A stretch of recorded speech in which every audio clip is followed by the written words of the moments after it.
Welcome to spicy food lower. இன்றைக்கி நம்மளோட YouTube சேனலில் கருப்பு உளுந்து இட்லி பொடி அரைக்க போகிறோம். இதுக்கு பார்த்திங்கன்னா 1/2 கிலோ கருப்பு உளுந்து எடுத்திருக்கேன். இதுக்கு தேவையான பொருள் பாருங்கள். வரமிளகாய் 15, மிளகு 1/2 ஸ்பூன், ஜீரகம் 1/2 ஸ்பூன், சோம்பு 1/2 ஸ்பூன், கட்டி பெருங்காயம் சின்ன துண்டு 5 எடுத்திருக்கேன், உப்பு தேவையான அளவு, பூண்டு பல் 10லேருந்து 12 எடுத்துக்கோங்க, கருவேப்பிலை 1 பொடி, மிளகு ஜீரகம்லாம் பார்த்திங்கன்னா நான் இந்த ஸ்பூனால் அளவு எடுத்திருக்கேன். நம்ம சாதாரணமாக வீட்டில் யூஸ் பண்ணுற ஸ்பூன் தான். இதால் 1/2 ஸ்பூன் அளவு எடுத்திருக்கேன்.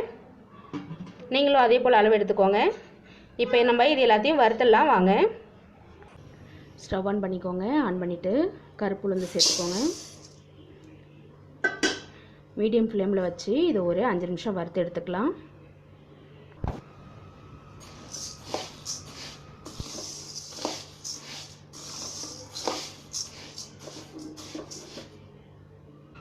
கருப்பு உளுந்து பார்த்திங்கன்னா வறுபட ஆரம்பித்தோடனே நல்லா வாசனை வர ஆரம்பிக்குங்க. இதோட வாசனை அவ்வளோ சூப்பராக இருக்கும். நம்ம இப்போலாம் பார்த்திங்கன்னா இட்லிக்கு நல்ல ஒயிட் உளுந்து தான் எடுத்துக்கிறோம். அதனால் தூளுக்காவது இது போல் கருப்பு உளுந்தில் யூஸ் பண்ணுங்கள். ரொம்ப நல்லது கருப்பு உளுந்து தோலோட உள்ளுக்கு போகும்போது. தீயை விட்டுற வேண்டாம்.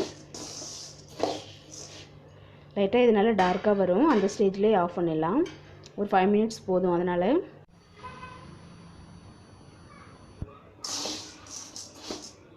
பாருங்கள், உளுந்து நல்லா வறுபட்டுருச்சு. இது நம்ம அகலமான தட்டில் கொட்டி ஆற விட்டுடலாம். இது போல் தட்டில் கொட்டி ஆற விட்டுக்கோங்க. அடுத்தடுத்து நம்ம வறுக்கிறதையும் இந்த தட்டிலே சேர்த்து ஆற விட்டுட்டு கடைசியாக அரைச்சிக்கலாம். அடுத்ததாக வரமிளகாய் சேர்த்துக்கிறேன்.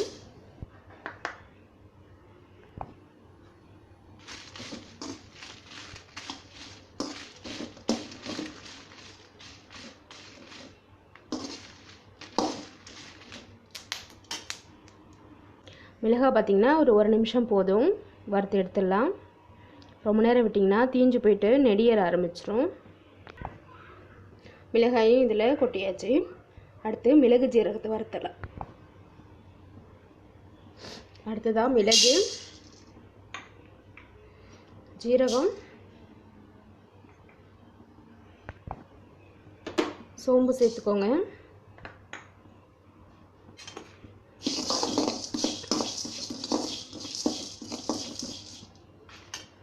கருப்புளுந்துக்கு பார்த்திங்கன்னா இன்க்ரீடியன்ட்ஸ் ரொம்ப கம்மிங்க.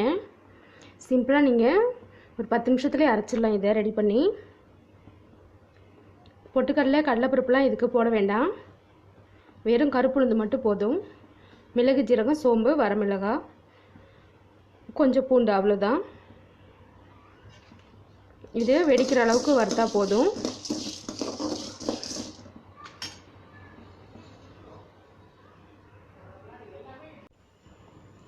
மிளகு ஜீரகம் வறுபட ஆரம்பித்தோடனே நம்ம வச்சுருக்கிற கருவேப்பிலையும் இதிலே சேர்த்துடலாம்.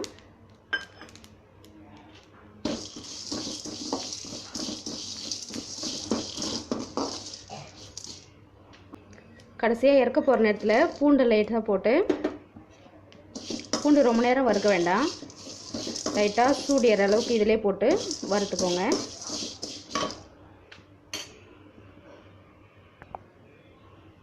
பூண்டு சேர்த்ததுக்கப்புறம் சிம்மில் வச்சுக்கோங்க. ஒரு 10 செகண்ட் போதுங்க.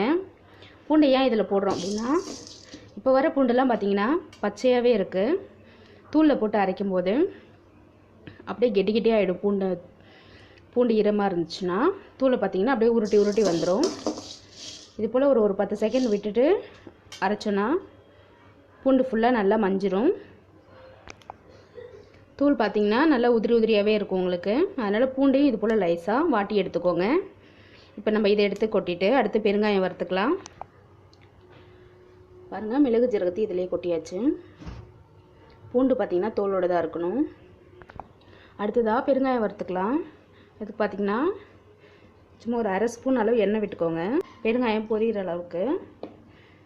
பெருங்காயம் எண்ணெயில் தாங்க பொரியணும். கட்டி பெருங்காயம் எடுத்துக்கோங்க. முடிஞ்ச அளவுக்கு தூளுக்கு சாம்பார் பொடி, புளிக்குழம்பு பொடி இதுக்கெல்லாம் பார்த்திங்கன்னா கட்டி பெருங்காயம் யூஸ் பண்ணுங்கள். இது நல்லா பொரிச்சு எடுத்துக்கலாம். பெருங்காயம் நல்லா பொரிஞ்சிருச்சு. இதையும் எடுத்து நம்ம ஆற விட்டுடலாம். இப்போ இதெல்லாம் சேர்ந்து ஒரு அரை மணி நேரம் ஆறட்டுங்க. ஆறினதுக்கப்புறம் நம்ம இட்லி பொடி அரைச்சிடலாம். ஆற விட்டுருங்க. அப்படியே பாருங்கள், நம்ம வறுத்து வச்ச உளுந்தெல்லாம் நல்லா ஆறிடுச்சு. இதை மிக்ஸி ஜாரில் மாற்றி அரைச்சிடலாம். இப்போ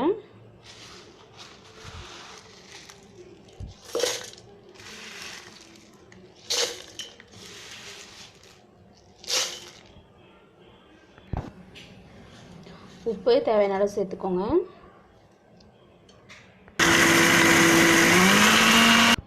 பாருங்கள், கருப்பு உளுந்து இட்லி பொடி அரைச்சாச்சு. நல்லா உதிரி உதிரியாக இருக்குது பாருங்கள்.